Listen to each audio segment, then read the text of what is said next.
Coming up on Theater Talk. Now that I've done theatre talk, you know what I mean? Like You've kind of done it all. I've kind of done it all. Yeah. I have. I don't think there's much more for me to achieve.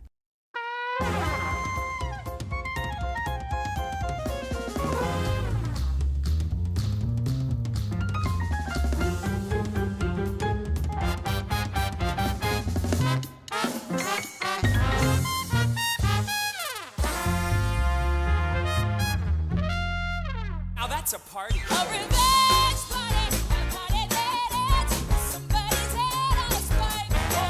It's a revenge party with your two best friends. It's like a party with revenge is what it's like. From New York City, this is Theater Talk. I am joined by my guest co-host, the delightful actress Julie Halston. And more than that, oh, there's my camera. More than that, I am joined by our special guest commentator and co-host, Michael Musto of NewNowNext.com. And we are here to celebrate the Tony-nominated musical Mean Girls with two of its Tony-nominated performers, Gray Henson and Taylor, you're the wickedest one of all, Louderman. Thank you. We are so happy you can be here and to celebrate, as I said, you're, how many, Tony? 12. 12. That's more than Angels in America. Oh my God.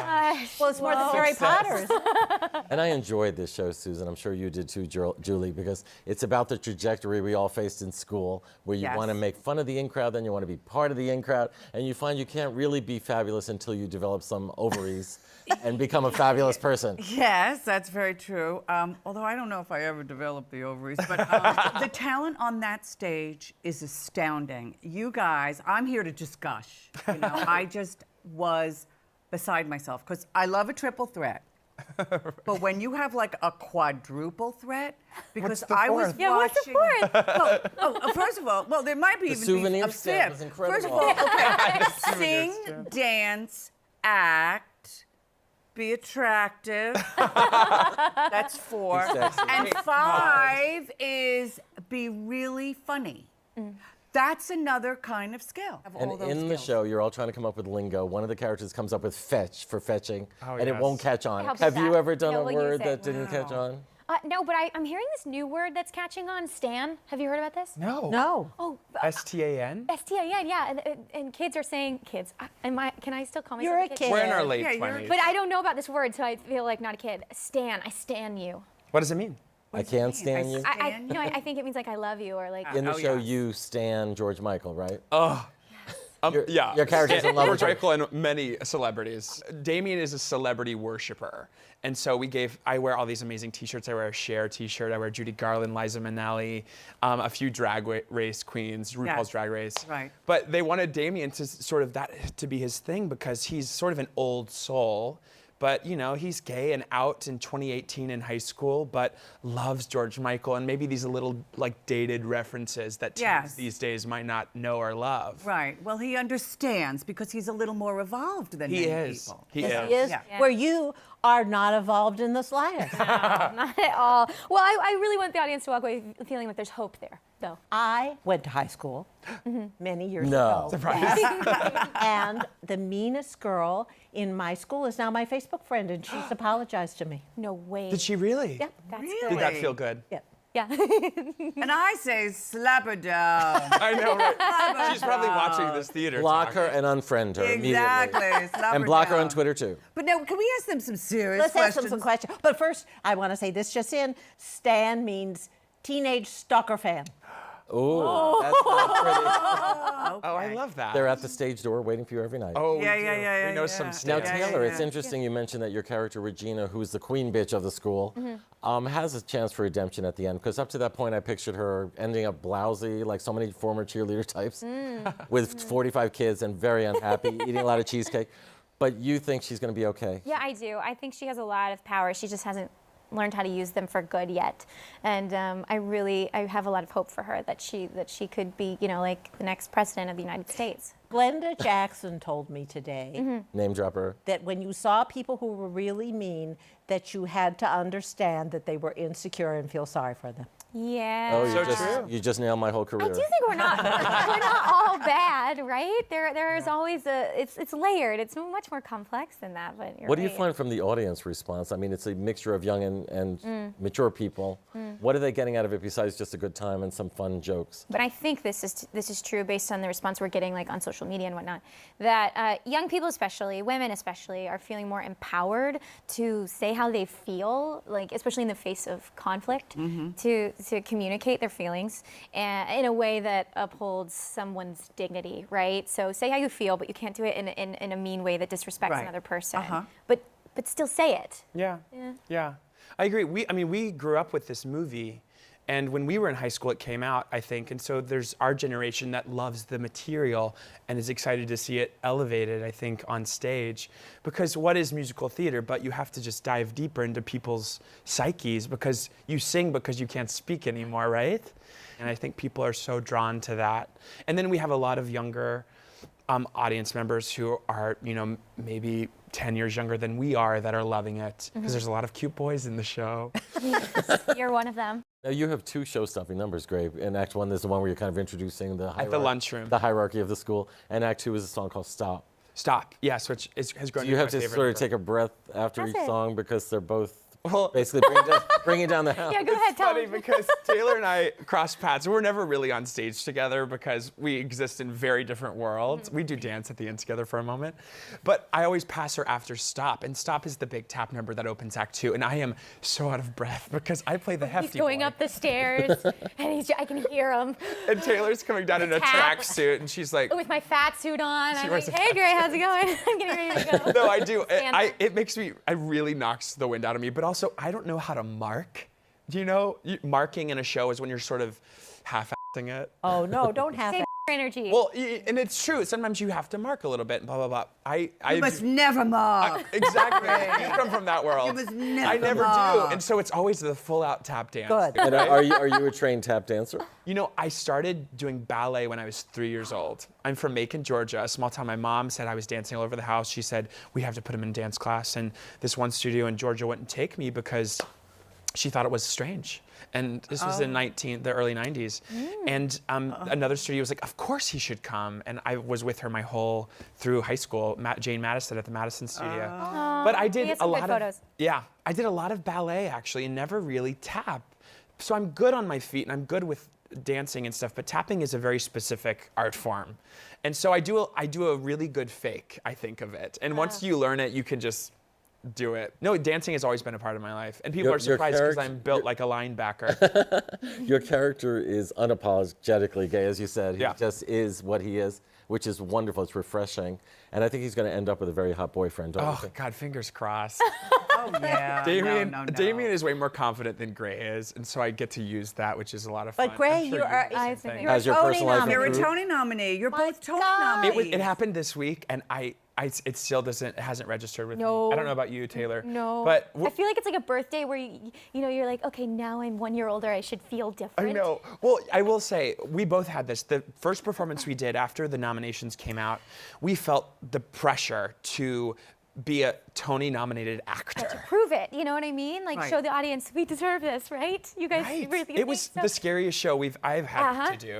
How is the cast taking all this in? It must be a lot of pressure. A lot of times you have to really sort of bond together even in a bigger way. And go to Absolutely. therapy. Lots yeah, of and therapy. go to therapy. It is sort of unfortunate that it becomes about a competition in a weird way. And why are we creating art but to like elevate society and everyone and for people to see themselves on stage? But then, to have the Tony Awards come out. Oh, that competition. I Right, see. do you know what I mean? Yes, And yes. It is amazing to be recognized, but the whole company is so stellar, and there's so many of us, and the roles are all so specific, but everybody elevates the show to a whole new level. Well, it's I'm going to go back to my friend Glenda Jackson. She said, Oh, let me pick up. Oh, really? I mean, this is just unbelievable. said today she was thinking back on her work with Peter Brook, and she said how he always said it's everybody in the show is creating this thing together. You're Yeah. all pulling together. You were singled out for Tony nominations, but that whole group are so But also wonderful. Ashley Park was nominated, Yeah. correct? Yes. And It's let's for not forget Gretchen. Erica Everybody. is Erica, playing Katie. She never And, leaves the And stage. she's carries- unbelievable. Carries And I the loved show. your cohort. Barrett, who plays Janice. Yes. We were connected at the hip, but even more than that, the ensemble. We have a lot of Broadway debuts, and they're dancing their butts off, and everyone is so excited. And to have the show be nominated for Best Musical is such a win, and we're all still on a high. And Truly. Katie Rockwell. Kate Rockwell. Kate Oh, Rockwell. yes, she was hilarious. She was hilarious. And Carrie Butler. Playing three my. roles. Broadway's Carrie All Butler. 3 of those. She is A lot so of people wonderful. don't realize People don't doing all realize this. she's doing Oh all no, it's hilarious. Now, in the movie, Brilliant. Janet gets called a lesbian all through the movie, but then it turns out she ends up with a guy. In this one, it was kind of ambiguous. Yeah, and I think that's something Barrett really wanted to take on. And I think we were both excited about the idea of having 2 queer narrators in a show. And because that's what Janice and Damien sort of do, is take the audience along with them on Right. this cautionary tale. But yeah, Barrett sort of chose to sort of make it ambiguous and to sort of give it sort of a mystery about it, because something that is so special about this new generation of kids is that sexuality is very fluid with a lot of people, and it's open for discussion or debate for like where you fall on that spectrum, which I Yes, think the is world what's has moved special. on. Exactly. Yeah, You and it can't- shouldn't define you. you're not gay or straight. No. You know, there's a lot of gray area. The big- And so I think Barrett sort of took that on in a really special way too. Yeah, Now, it comes across. I'm sorry, we only have a minute left. No. Yes. All right. First of all, Any parting remarks to the wonderful? who are you wearing at the Tonys? Who are you wearing? That's the most I don't important know thing. yet. Oh gosh, we have Come no on, idea. Ashley, I don't know. Okay, you have to call. Get your I publicist need on help. that. I need help. Send me All some right. ideas. Get the Isn't it- PR this is the people. kind of show where if your energy flags for 1 second, it could subvert the whole show, I Yeah, feel. yeah. Oh, it's fast, fast, I, fast. I mean, are you doing hard drugs? What are you doing? Oh my God! Are you Regina George does coke before I'm every doing show. could you schmackery imagine? cookies. That's what I'm doing. A lot of Oh, sugar. the schmackeries. We yes. get so many sweets at that place. No, drink you And caffeine? look don't. at Do you drink them. caffeine? Look at these people. I'm not Yeah. disclosing your size, darling, but you're not eating cookies. No, she's throwing them up. Throwing them up. Absolutely not. No. I'm trying to take like one bite of each All flavor. right. Oh, one bite to of keep cookies. it, All right. To keep All right. it chill. Yeah. I'm so happy you were here. Thank you for having Taylor us. Louderman. I hope you had fun. We didn't even get to the Great. deep and important question. I know. I feel like that was just Yes, we so did. What are you fast. wearing? Yeah, that's true. How you conjure up your psychological truth? No, we haven't gotten there at all. I know. Well, next time. Well, all right. So I want to thank you, Michael Musto. We'll see you next week for Tony Predictions. Yes. And I want to thank you, Julie I always Halston. have so much fun here. And now we are heading over to Theatre Row with our producer, Lane Binkley, who's talking to the Australian superstar, Randy, Randy is a genius. a genius. Thank you, Gray Henson and Taylor Louderman. Thank you. She has everything. She gets everything. Regina. You know smartphones aren't that great. You know that, right? They're not. They're not that great. You don't need the internet in your pocket. You work at Coles, okay? You're not working for the president. You don't need it. You don't need that much information. And also, what was the point of developing opposable thumbs for you to take a photo of your head, post it on the internet, and then just stand by for validation? I am chatting with Randy, whose dazzling one-man show is currently playing at the Harold Clurman Theater in New York on 42nd Street until June the 9th. And I would like to welcome you, Randy, to Theater Talk. Thank you so much for having me. It's very exciting. Is it? Yeah, it's wonderful. I'm a big fan of the show. Are you? Yeah. huge fan. Well, tell me about your show. Randy writes a novel. Yes. It's a one-man show, as you said. Well, it's it's billed as a one-man show. Yeah. But that's just mostly for equity reasons, for the union stuff. We've actually see. got a chorus line of maybe 30, 40 people come out in the middle. But I can't put that on the poster, some sort of equity thing, because I'm not paying them. You I see. got you.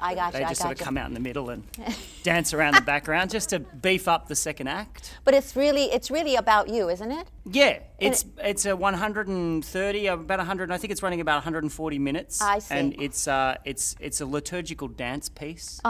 Where I sort of explore the nature of humanity and the dynamic harmony of natural phenomena that we experience on a daily basis. It sounds tiring. It's challenging, yes, but I think the art speaks for itself.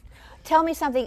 What is your background? Where did this all start? I'm performance-wise, you mean, or just in general? In general. Well, I grew up in Australia. I grew up in a small country town. I can and hear that. I can hear that. You can hear the Aussie accent? A bit, yes. It's sort of, I've got a bit of a soft accent these days. When I go back to where I grew up, I'm very much, it's just like one monotone, blowfly kind of noise. Okay. Well, you're not Very doing that nasal. now, though. No, I'm trying to speak with my best theatre voice. I got For theatre I talk. gotcha. Okay. So But- it started in Australia. As a small child, were you one of those kids that dances around the living room with Absolutely. a hairbrush, Yep. entertaining people? Okay. Oh, yeah, absolutely. And then everybody said, "Oh, here comes Randy. He's going to sing for us." Here he goes, he's going to sing Yeah. another song. Yep. Yeah. I had a huge family, big family. How big? Yeah, 7 brothers, Oh, 6 wow. sisters. Wow. Yeah, so, and I'm the middle child. Oh, that's a curse, isn't it? Yeah. So I left home at 5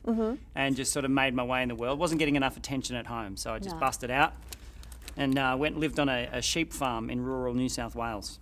Well, speaking of attention, I imagine you're quite well known in Australia.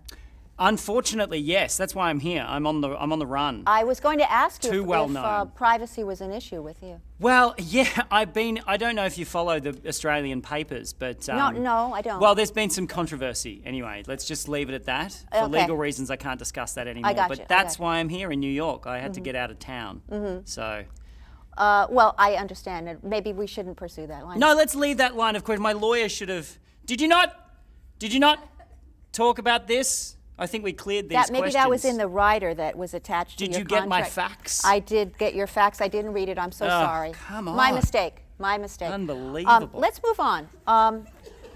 Is it like it is here with comedians? They go out on the road and they hone their craft and they play to small houses and they sleep in cheap motels. Is it like that in Australia? Very much so. Is yeah, it? Yeah, it is. That's kind of been at least my pathway in the comedy world. It's sort of, I feel like I paid my dues a little bit. Have you? Yeah, but here I haven't. I have not yet paid any dues in New York. So I don't know quite, is there some sort of, frat house hazing technique that you use in theatre here? Am I going to someone going to run in and paddle me halfway through a show or something? Is there something that happens? Oh, Is there there's a a lot ritual? that happens, yeah. I don't- imagine there's a rich history of backstage traditions and stuff. that Oh, go yeah. on. But speaking of backstage traditions, do you have any superstitions? A lot of us are superstitious. Oh, like theatre superstitions. Yeah. What are yours? What have you got? I never wear green. Amazing. I don't think it's a good thing. Is that what bad about luck. if you're cast in a show and do you get Won't in there do it. early and go, I'm not wearing green? No, I do. I say I won't Wow. do it. I won't do it. That's amazing. Yeah, I know. What have I got? I don't really have too many superstitions. I like to give myself a little pep talk about disrespecting my audience. How does that go? Well, it's usually like go out there and disrespect them. That's pretty much it. So- Because if you're disrespecting your audience, you have command of the stage, really, don't you? You really own it that You way. own it. Yeah. Because if you don't care what they think, if you don't care what they think or how they're perceiving the show, generally you can stay on the track. With comedy in general, if I start to care too much about what they think or how they're receiving it, I can end up digging myself a hole trying to get understand. them on board. But that being said, not to say that I don't work for my audience. I will work hard to try to get them on board. But generally, I don't care what they think. Not needy. I care what you think, though. I do. Oh, well, you have my support already. Really? I'm your number one fan. Oh, stop it. Would you say that your piece deals with creative angst? I was getting a lot of creative angst. Yeah, it's about the nature of whether or not art is only art once it's been witnessed. And what do we do in terms of leaving a legacy versus pursuing some form of kind of more, I guess, esoteric enlightenment, or leaving some kind of legacy behind that's either look at all this art that I made or don't look at all these people that I helped. Do you know what I mean? I do. Like the do. difference between Yes. being selfless and entirely self-indulgent. I do. And clearly I've chosen self-indulgence. Because here we are Here we are. in the Clermont. I don't know much about Clermont. Can you tell me anything about Clermont? He was very important in the American theater. What did he And do? He was part of the group theater. Oh, right. And he was a part of a small group of actor, writer, producers who were in the group theater, which was a new movement. And as I said, talk about stuttering. Very formative kind of period. Formative. It was very formative, yes. In New York specifically? In New York specifically. So Although I attended a lecture that he did at age 83. Wow. in Los Angeles. And he was leaping around the stage. Oh, that's leaping. awesome. Yeah, he was inspiring. Imagine still being able to leap around the stage at 83. I'm imagining it now, yeah. I want to be able to do that. I don't know if I would. That's why I actually have a trampoline that I keep with me backstage Oh, isn't that behind the thing. smart? Yeah.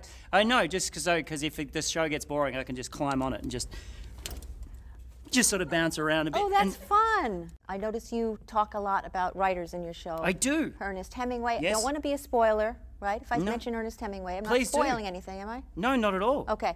Harper Lee. Yes. Not a spoiling, right? No, not at all. So, do you have a favorite author or someone who's inspiring you? Yeah, you know what? I read a lot of books. I'm a big Neil Gaiman fan because I like a bit of sci-fi-ish kind of fantasy stuff. And you know what? I read a lot, but I'm going to talk about what I just read recently. I've gone back and just read every book that Stephen King ever wrote, like in one sitting. Wow. Have you ever done that? No. It's terrifying. No, I can barely get through one of his books. Actually, his book, I know people don't read. I adore because they're very edible for me. Those books, but also just I like his everyman. He takes the everyman and puts them in bizarre situations. Whereas someone like Clive Barker, if we're talking horror, will take sort of unlikable people and put them in terrible situations. But usually you want to root for the Stephen King characters. You know? Always. So always. I like that. No matter how bad they are, I always want to root for them. Yeah, totally. Randy, yes, I think everyone is curious about your novel. Ah, yes, my magnificent opusness. Can you speak to it? Is that Yeah, we tender can talk territory? about it. The book is called. This is it. This is it. The book right here. I know. It's not just a prop. I It's was the afraid actual to look. manuscript. I was afraid to look. No, please do. It's called Walking to Skye. It's about a young man who walks from the southernmost borders of Scotland up to the Isle of Skye in the far north, and it's a thrilling ride. There's a badger in the third act that speaks to him about his future. And between the start and the middle and the end of that, it's just, look, you know what? I'm going to crack this wide open. I don't know if it's any good. I can't tell. I think it might be a bit. Really? Yeah, I don't know. Well, there's only one way to find out, right? Well, Which yes, is to kinda what do the 2 show's months about, of right? shows at the Clermont and read bits out Right, and see exactly, what people think. exactly. And then talk to people after. So That's what'd you think? hopefully that's the whole point of this. This is not this is a thinly veiled book reading. That's all this show is. I thought Yep, so. yep. I really did. I thought so. Yeah. Well, is there anything you'd like people to know about you that they might not know? That is an interesting question because I'm a very private person. I know, yeah, So I if know, we people talked about don't know anything about me, I prefer that, which is counterintuitive to someone who's trying to make it In showbiz. as a performer. Yeah. I think this might be my last ever show. Really? Yeah, I think this is it for me. This is your farewell tour? I think so, and Well- and now that I've done theatre talk, you know what I mean? Like You've kind of done it all. I've kind haven't of done you? it all. Yeah. I have. I don't think there's much more for me to achieve. I know this season I'll do this season, but at the end of this season, I think I'm out.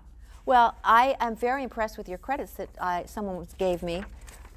You have been nominated for Best Comedy at the Edinburgh Fringe Festival. Yes, with this show. With this show? With this this very one. show? Randy writes a novel. Yep. Okay, this is a long list. You want me to read them all? It's up to you. I'm sure they'll edit it out later, but yeah, go for it. Okay, well, it ends with nominee Golden Globe Award, Melbourne Comedy Festival 2009. Now, that's a typo. It's not a Golden Globe Award, it's a Golden Gibbo Award. No, I just misread it. Oh, It wasn't a right. typo. That's the best. I would love it if I got credit for a Golden Globe nomination. but Why do we it's say a Golden Golden Gibbo. Globe? Can we say Golden Globe? No, the Golden Gibbo is named after an amazing Australian performer by the name of Linda Gibson. She was an incredibly prolific, wonderful, wonderful comedian, and she had an award named after her posthumously. It basically it awards shows, excuse me, that are a little bit usually self-produced, always in fact self-produced, and shows that are a little bit anarchic or off the grid a little bit. Speaking of, I Speak to me. just Talk to me. want Talk to me. toot our own horn a little bit because Oh, yeah. we have had some other Australians on the show. Maybe you know some of them. I know all of them, surely. Do It's a you? very small country. It is. It looks big on the map. It's not. No, it's not. It's Hugh perspective. Jackman. Have you heard of Hugh Jackman? I'm a big fan of Jackman. Is Huey he? and I, yes, I know Hugh. We actually go fishing together occasionally, me and Hugh. He's Really? got a yacht. This is actually true. He's got a very large It's like almost like a catamaran style boat. Doesn't surprise me. No, and we go off the coast of. It's actually quite close to Sydney. There's a small little bay just outside of Sydney, and we go out fishing together. Dame Edna we had on the show. Ah. Do you know Dame Edna? I wish I could say that I knew Dame Edma, but can I say that again? Because I just called her Dame Edma, which is very embarrassing. Please, if you're watching Dame Edma, I apologise. We're talking about Dame Edna. I don't know Dame Edna, but I wish I did. Yeah, I'm a big fan. I used to walk past her house often and sort of just slow down on the off chance that she would come out and say, she? hello, possum, but she never did. Oh, that's good. So my last name that I'm going to drop. Okay, dropping ready? some names. Here we go. Kate Blanchett. Oh, Katie! Whoa. Yeah, me and Katie, great mates. Like this, right? Yeah, absolutely. In fact, I have a show in development with her at the Sydney Theatre Company. I don't know if you know, she's the artistic director. No, she spoke of that with us, yes. Right, yes, I'd yes. love to see something there. It sounds so good. Well, her and I are developing a two-hander, actually. She's going to be Really? in it, yes, with me. I'm very excited about that. 2020, that'll come out. Yep. Fantastic. It's called Kate Humiliates Randy with Her Acting Prowess. That's a working title. I made that up. Randy, the I'm working sorry title. that we are out of time. 'cause No, I could just come talk to on, you man. We've all only day. scratched the surface. I want to know about you. I know. Let's talk about you We and could your get things. no. It's not about me. It's all about you. Ah. It's all about Randy, folks. Randy is at the Harold Clurman Theater until June the 9th in his screamingly funny one-man show. Randy writes a novel With chorus line. and with a chorus line. But as don't well. tell Equity.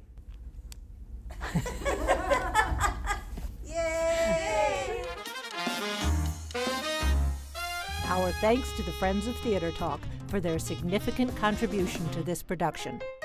Theater Talk is made possible in part by the Frederick Lowe Foundation, the Corey and Bob Dinelli Charitable Fund, the Noel Coward Foundation, Carrie J. Fries, the Dorothy Strelson Foundation, and the New York City Department of Cultural Affairs. We welcome your questions or comments for Theater Talk. Thank you.